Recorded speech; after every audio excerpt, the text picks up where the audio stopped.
Assalamualaikum warahmatullahi wabarakatuh. Bagaimana kabarnya anak soleh-solehah hari ini? Mudah-mudahan semua sehat ya. Nah, anak soleh-solehah, pada kesempatan kali ini Pak Guru akan menyampaikan sebuah kisah yang berkaitan dengan bulan ini. Anak soleh-solehah tahu kita berada pada bulan apa? Tepat sekali, kita sekarang Pak berada pada bulan Dzulhijjah. Bulan Dzulhijjah merupakan bulan yang sangat dimuliakan oleh Allah Subhanahu wa Ta'ala. Apabila kita meningkatkan ibadah, meningkatkan amal soleh pada bulan ini, niscaya pahalanya dilipat gandakan oleh Allah Subhanahu wa Ta'ala. Makanya, yuk, mumpung kita masih berada pada bulan Dzulhijjah, mari tingkatkan amal soleh kita. Mari tingkatkan ibadah kita. Niscaya pahala yang besar menanti kita. Anak soleh-solehah, insya Allah beberapa hari lagi kita umat Islam akan merayakan Hari Raya Idul Adha, atau disebut juga Hari Raya Kurban. Anak soleh-solehah tahu mengapa disebut Hari Raya Kurban? Ya, karena pada bulan Dzulhijjah ini kita umat Islam diperintahkan oleh Allah Subhanahu wa Ta'ala untuk menyembelih hewan kurban sebagai ibadah sunnah yang apabila kita melaksanakannya akan mendapatkan banyak keutamaan, akan mendapatkan pahala yang besar dari Allah Subhanahu wa Ta'ala. Anak soleh-solehah,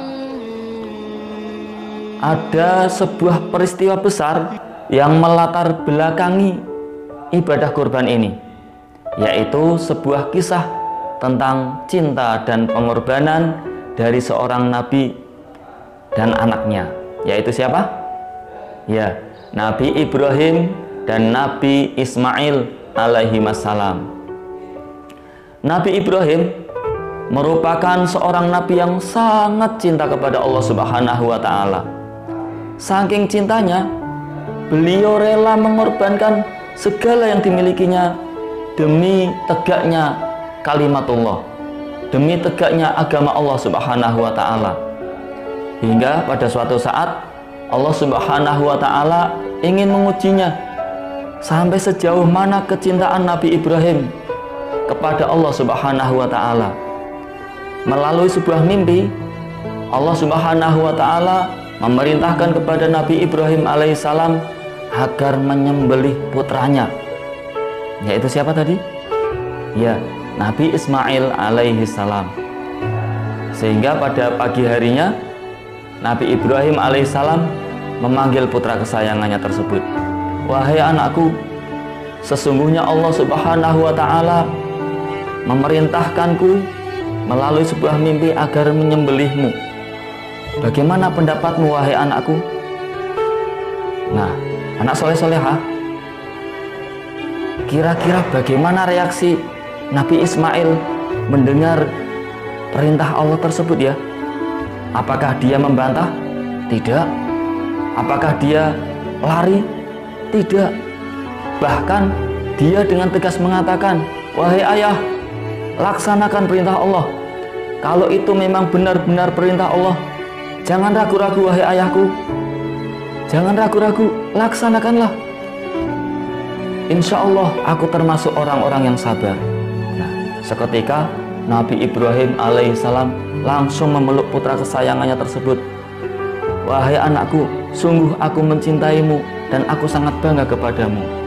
Nah, anak soleh-solehah, lalu Nabi Ibrahim alaihissalam membawa Nabi Ismail ke tempat yang jauh dari rumah. Sampai di tempat tujuan, yaitu tempat di mana Nabi Ismail mau dikorbankan, Nabi Ismail berkata kepada ayahnya, "Wahai ayah, laksanakanlah perintah Allah Subhanahu wa Ta'ala. Jangan ragu-ragu. Ikatlah badanku erat-erat agar darahku tidak menciprat ke bajumu. Karena aku khawatir apabila darahku mengotori bajumu, nanti akan berkurang pahalaku kepada Allah Subhanahu wa Ta'ala. Tajamkanlah pisaumu wahai ayah, agar engkau dapat memotong leherku sekaligus. Wahai ayahku, telungkupkanlah wajahku, jangan dimiring-miringkan. Aku khawatir bila engkau tidak menelungkupkan wajahku, engkau bisa melihat wajahku, nanti engkau menjadi ragu-ragu, menjadi iba, dan tidak jadi menyembelihku. Wahai ayahku, sungguh aku sangat sayang kepada ibuku. Aku khawatir beliau sedih karena kematianku. Maka dari itu, wahai ayah, nanti berikanlah bajuku kepada beliau agar mengurangi kesedihan beliau. Anak soleh-solehah Nabi Ibrahim lalu menjawab, wahai anakku, sungguh ketabahanmu telah menguatkan ketabahan ayah. Nah, ketika prosesi penyembelihan akan dimulai, tiba-tiba datanglah malaikat Jibril membawa seekor domba yang sangat besar dan berkata, sungguh wahai Ibrahim, sungguh pengorbananmu sudah diterima oleh Allah Subhanahu wa Ta'ala. Nah, akhirnya Nabi Ismail digantikan oleh Allah Subhanahu wa Ta'ala sebagai seekor kambing tadi, dengan seekor kambing tadi untuk dikorbankan kepada Allah Subhanahu wa Ta'ala. Nabi Ibrahim dan Nabi Ismail seketika sujud kepada Allah Subhanahu wa Ta'ala.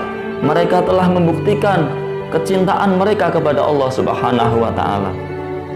Anak-anak soleh dan solehah yang dirahmati oleh Allah Subhanahu wa Ta'ala, demikian tadi kisah cinta dan pengorbanan Nabi Ibrahim dan Nabi Ismail alaihi wassalam.